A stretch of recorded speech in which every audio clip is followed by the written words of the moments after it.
diriku. Aku yang mendapatkan ajal. Aku yang menantikan saat jiwaku hilang. Aku yang menantikan saat jiwaku hilang dari sini. Puisi kematian ini persembahkan untuk diriku. Aku yang telah meninggal kepalaku sendiri. Aku yang berkali-kali mengarahkan ke dalam kelehat ini. Aku yang telah banyak membunuh bangsaku sendiri untuk melampiaskan perasaan.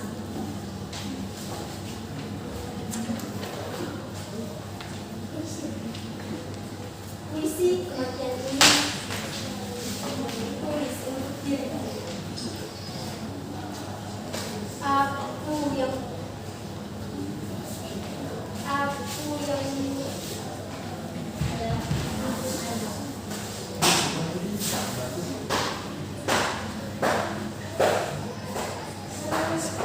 adalah kumpulan berbagai sampah. Aku yang telah diberikan nyawa oleh orang lain. Aku yang telah menghancurkan berbagai tubuh dan jiwa yang diberikan padamu. Puisi kematian ini kutulis untuk diriku sendiri. Aku yang berpura-pura membenci semua orang. Aku yang disayangi semua orang. Aku yang takut kehilangan kehangatan yang telah kuberikan padaku.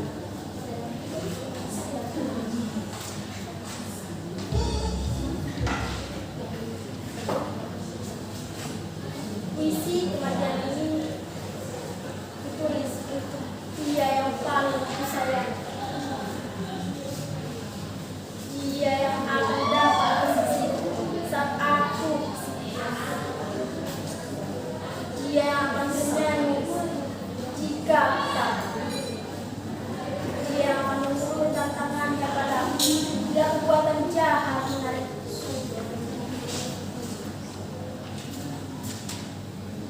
Puisi kematian ini berikan dia yang paling kucintai.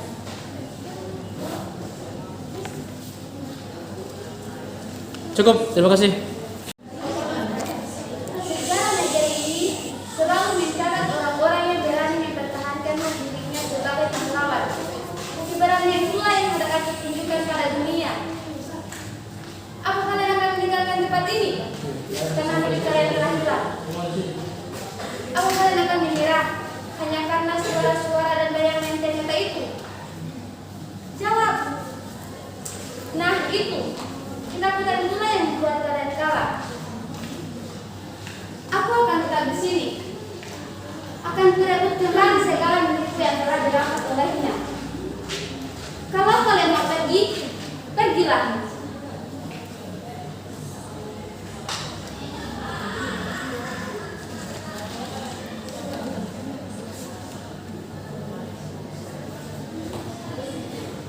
Terserah kalian menyebut aku gila. Tanah ini adalah nafasku. Negeri ini adalah darahku. Siapa? Kalaupun dia datang lagi, akan kupeluk dengan dadaku yang terbuka. Oh tidak. Kalian bukan prajuritku lagi. Bukan orang-orang kepercayaanku lagi. Pergi kalian. Pergi. Pengecut, pecundang, pengkhianat, pergi.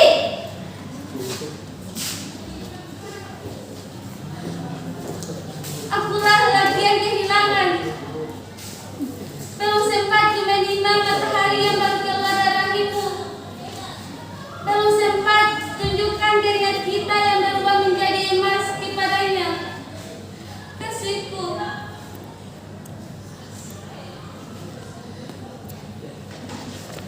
Pagi yang seharusnya menyejukkan jiwa, tapi gerhana malah menebar luka.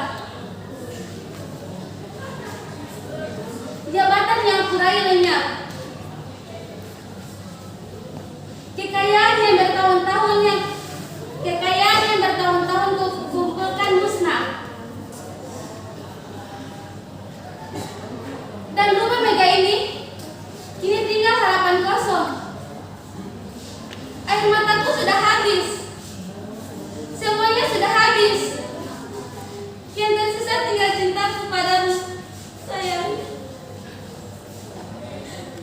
Sujud bagaimana lagi yang belum kupersembahkan padamu Tuhan? Kenapa kematian begitu kejamnya menghancurkan surga kami?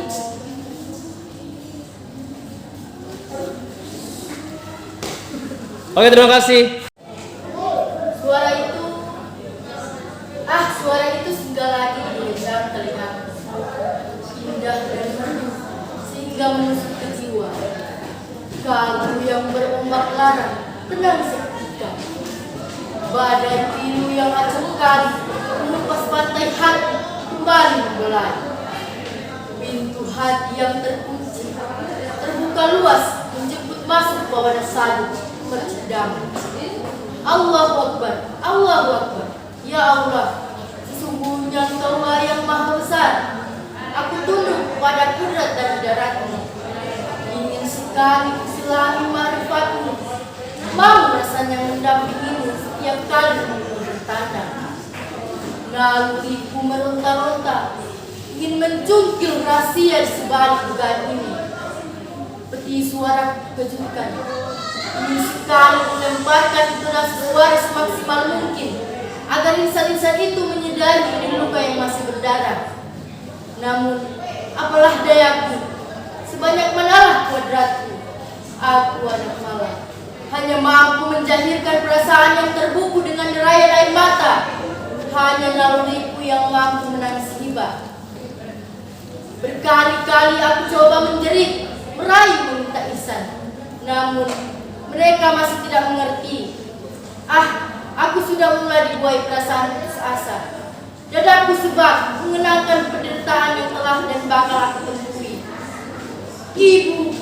Ibu, di mana dirimu ibu? Anakku ini terlalu merinduimu, terlalu mendambakan curahan kasih sucimu. Adakah semudah itu kau melupakan tubuh ini yang 9 bulan 10 hari terkandung di dalam kandung rahimmu? Lupakah dirimu ibu? Cukup, terima kasih. Saudara-saudari senasib sepenanggungan adalah hak manusia. Hak rakyat bangsa ini merupakan kesejahteraan hidup. Juga kita kaum buruh.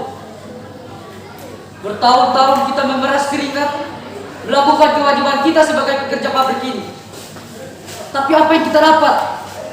Upah yang tak layak, eksploitasi tenaga dan kerja, tak ada jaminan kesehatan keselamatan kerja. Banyak teman kerja kita dilecehkan secara seksual, pemecatan sepihak. Terlalu lama kita diam, terlalu lama kita dihantui dengan rasa takut ini. Kita harus bergerak melawan penindasan itu semua. Sekarang hanya satu kata: maju. Hidup buruh, hidup buruh, hidup buruh.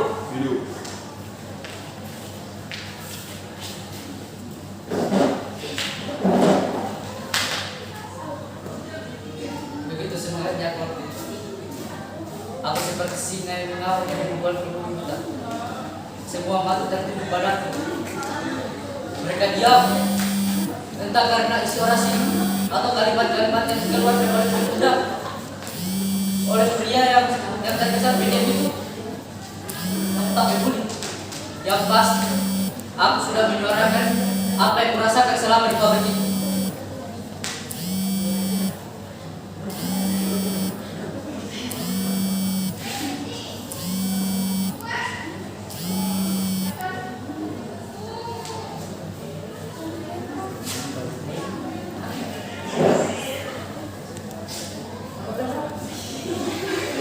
Cukup. Sejarah negeri ini selalu mencatat orang-orang yang berani mempertahankan hak miliknya sebagai pahlawan. Keberanian itulah yang hendak aku tunjukkan pada dunia. Apakah kalian akan meninggalkan tempat ini karena milik kalian telah hilang? Apakah kalian akan menyerah hanya karena suara-suara dan bayangan yang tidak nyata itu? Jawab. Nah, itu. Ketakutan itulah yang membuat kalian kalah. Aku akan tetap di sini. Akan aku rebut kembali segala milikku yang dirampas olehnya. Kalau kalian mau pergi, pergilah.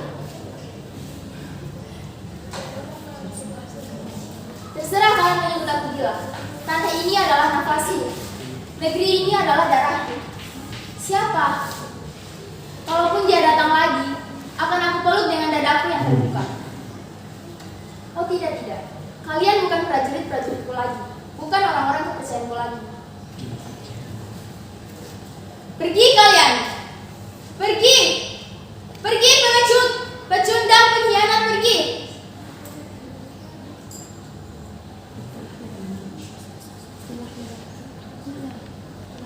Akulah lelaki yang kehilangan. Belum sempat aku menimang matahari yang baru keluar dari rahimmu. Belum sempat tunjukkan keringat kita yang belum menjadi emas kepadanya kasih.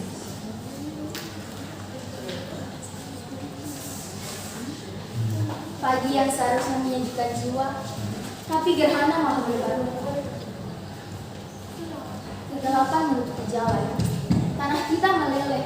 Kita tidak bisa maju. Kita terpaksa mundur ke masa lalu. Jabatan yang aku raih lenyap. Kekayaan yang bertahun-tahun aku kumpulkan musnah. Dan rumah megah ini kini tinggal harapan kosong. Air mataku habis. Semuanya habis. Yang tersisa tinggal cintaku saja. Cukup, terima kasih. Ketika tukang cukur menghunus pisau untuk meratakan godek, aku tersentak. Aku baru menyadari bahwa kehidupan berbahaya di dunia manusia sama buasnya dengan benar. Siapa yang dapat menjamin kalau tukang cukur rambut itu tidak hanya meratkan godek dan jenggot kita? Bagaimana kalau dia menorehkan pisau ke leherku? Kita tidak boleh mengambil resiko memotong rambut sembarangan, karena berhubung dengan tukang potong rambut dan tadi. Bisa saja dia akan memotong leher kita. Bahkan tukang potong rambut yang dikenal akan menimbulkan bahaya.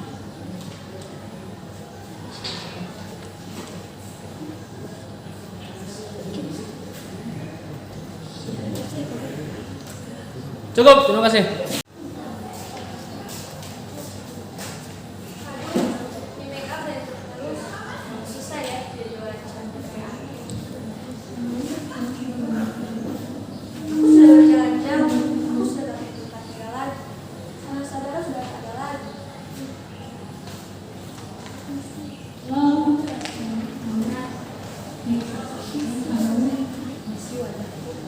Meski wajahku terlihat tenang, tapi aku kesepian. Di bawah malam, aku tidur bersama rembulan, sekali meneteskan air mata.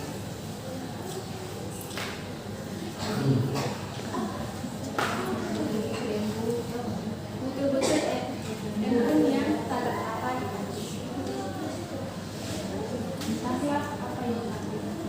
Entahlah apa yang takdir Tuhan.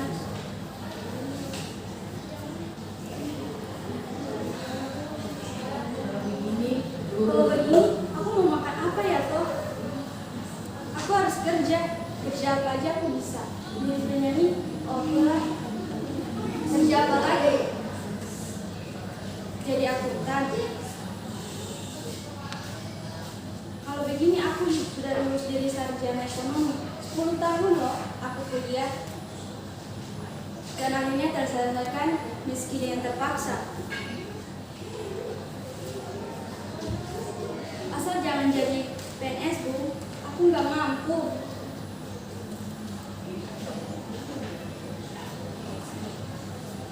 Gimana mau jadi PNS? Makan aja aku nggak bisa. Bagaimana aku bisa dapatkan uang ratusan juta? Cerita tentang pekerjaan. Aku ingat waktu aku jadi kabur di jiran. Cukup, terima kasih.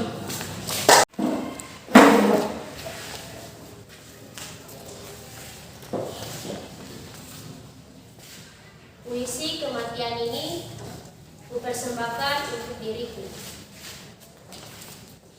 Aku yang mendambakan ajal. Aku yang menantikan saat jiwaku menjulang. Aku yang menantikan saat jiwaku menghilang dari dunia ini. Puisi kematian ini kupersembahkan untuk diriku. Aku yang telah memenggal kepalaku sendiri. Aku yang telah mengarahkan pedang ke leher ini. Aku yang sudah banyak membunuh bangsaku sendiri hanya untuk melampiaskan perasaanku.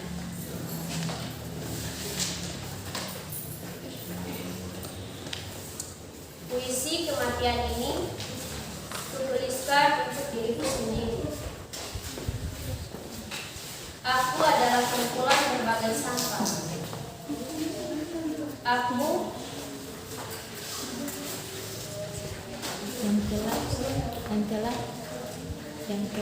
Aku yang telah membenci semua. Aku yang telah diberikan nyawa oleh orang. Aku yang sudah. Cukup, terima kasih. Siapa yang dapat menjamin untuk orang begitu hanya mendapatkan godet dan digunting? Bagaimana kalau pisau itu menorehkan leher?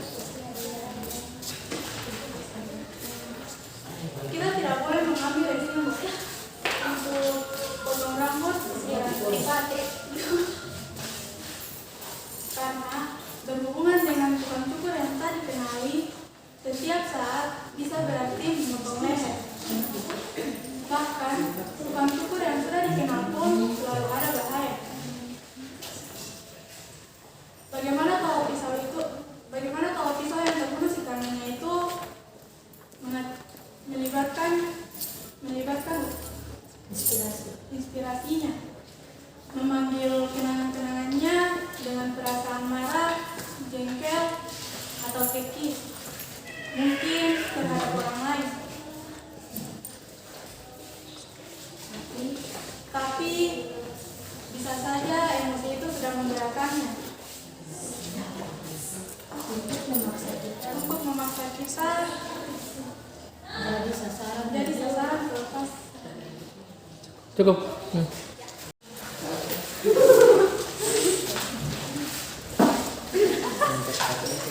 Saudara-saudara, sampai hari ini saya masih mempercayai Tuhan dengan segala skenario-nya. Pergantian siang dan malam, kehidupan dan kematian, untung dan rugi, marah dan cinta. Di dalam semua itu kita melingkar, menjalan, entah kadang terkalahkan padanya. Dibutuhkan kesabaran untuk mengurainya dan menangkala kesabaran yang kita miliki, ia memiliki atau sama sekali sirna. Adakah orang lain akan datang menawarkan pertolongan, memberi kesibukan pada pikiran dan perasaan seperti benang kusut, teramat berat dan bisa untuk berbagi kisah ini. Kisah yang disebut sebagai episode yang bukan karena menyangkut sisi hidup saya yang gelap, bukan saudara-saudara, akan tetapi hal ini melibatkan keluarga saya yang tinggal 2 orang, Papa dan Alvin adik saya. Sejak kematian itu, saya melanjutkan kuliah di Padang, sedang Alvin kuliah di Medan. Sejak itulah Papa tinggal sendiri di Payakumbuh. Saya mengerti benar makna kesepian bagi orang seperti Papa. Karena itu saya menghubungi tiap bulan. Alvin pun saya kira begitu. Namun karena Medan dan Payakumbuh terbentang dan tidak dekat, maka ia hanya pulang tiap bulan semester. Tapi saudara-saudara, kepulangan saya kali ini sungguh membuat saya hampir putus asa. Betapa tidak. Baru saja saya sampai di teras depan rumah, tiba-tiba saya mendengarkan teriakan tidak yang sangat begitu keras. Saya yakin itu adalah suara Papa. Saya jadi tertegun mendengarnya. Kemudian lalu mengintipnya lewat lubang kunci.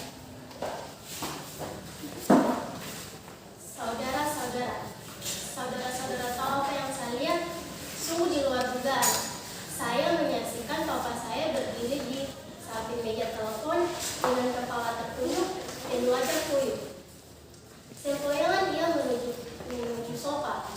kecewa, marah, sedih, dan entah makna apa lagi yang tersirat dari orang wajahnya. Heran, tidak mungkin Papa begitu. Tidak mungkin. Papa bukan orang yang rapuh. Papa bukan. Ia lelaki paling tegar. Ia cerdas meski terkadang sangat egois. Masih terlalu jelas dalam ingatan saya ketika ia memutuskan berburu babi untuk olahraga pengisi kesendiriannya. Terima kasih. Suara itu, suara itu singgah lagi di telingaku, indah dan merdu sehingga menusuk ke jiwaku. Kalbu yang berongga,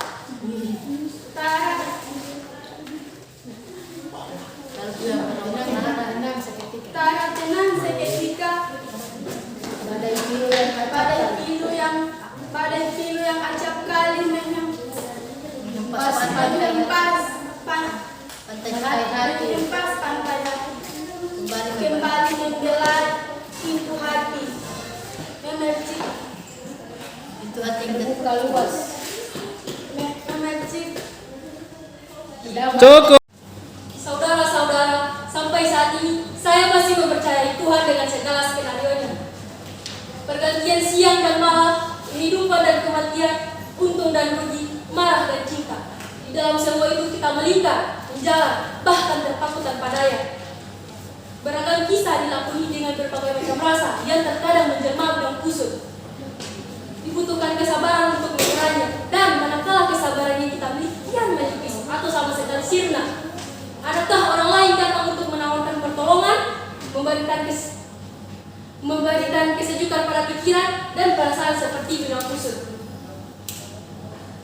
Teramat berat bagi saya untuk berbagi kisah ini. Kisah yang saya sebut sebagai episode daun kering. Bukan karena menyangkut sisi hidup saya yang gelap, bukan saudara-saudara, akan tetapi ini melibatkan keluarga saya yang tinggal hanya 2 orang, yaitu Papa dan Alvin adik saya. Sejak kematian ibu, saya melanjutkan kuliah di Padang, sedang Alvin kuliah di Medan. Sejak saat itulah, Papa tinggal sendirian di Payakumbuh. Saya mengerti betul makna orang seusia Papa tinggal sendirian di Payakumbuh.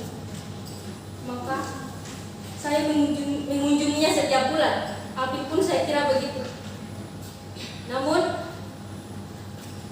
Medan dan Payakumbuh terletak jarak yang sangat tidak dekat, maka ia hanya pulang setelah liburan semester. Tetapi saudara-saudara, kepulangan saya kali ini hampir membuat saya putus asa. Betapa tidak? Baru saja saya sampai di depan teras rumah. Tiba-tiba saya mendengar suara teriakan tidak yang sangat begitu keras.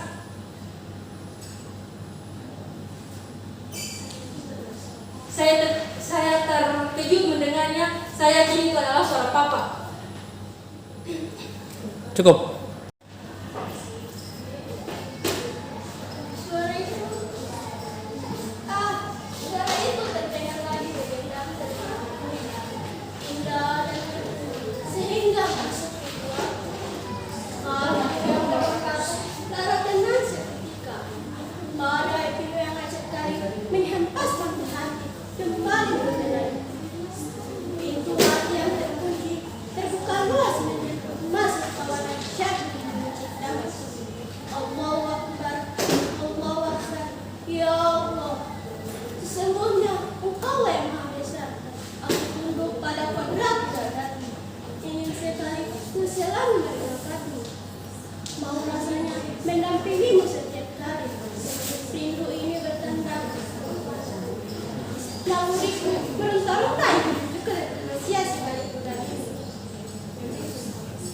Sekarang aku kejutkan ingin sekali kulemparkan ke nasi semaksimal mungkin agar insan-insan itu menyadari bedi luka yang masih berdarah.